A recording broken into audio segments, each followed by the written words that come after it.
এবার আমরা সবাই যাব বৃন্দাবনে। তাকে কে বৃন্দাবনে যাবে না, একবার হাত তোলো দেখি। ও মা, বৃন্দাবনে যাবে না? কেমন কীর্তন শুনছে দেখো। আমি বললাম কে কে বৃন্দাবনে যাবেন না তারা হাত তুলুন। তা কে কে বৃন্দাবনে যাবেন একবার হাত তুলুন। কে কে যাবেন? আর যাদের হাত ওঠেনি তারা যাবেন না? এইখানেই থাকবেন, নবদ্বীপে থাকবেন?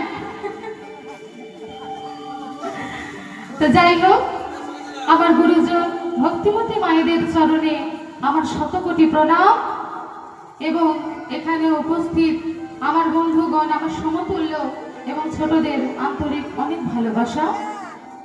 তা আমি কিছুই জানি না, আমার গুরুর কাছ থেকে যতটুকু আমি নিতে পেরেছি ততটুকুই আপনাদেরকে পরিবেশন করে শোনাচ্ছি।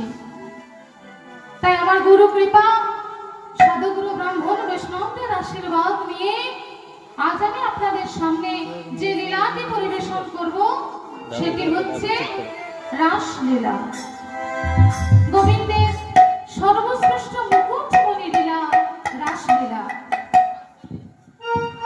তো যাই হোক, আপনাদের কাছে আমি বলি, যদি কোথাও ভুল ত্রুটি হয়ে থাকে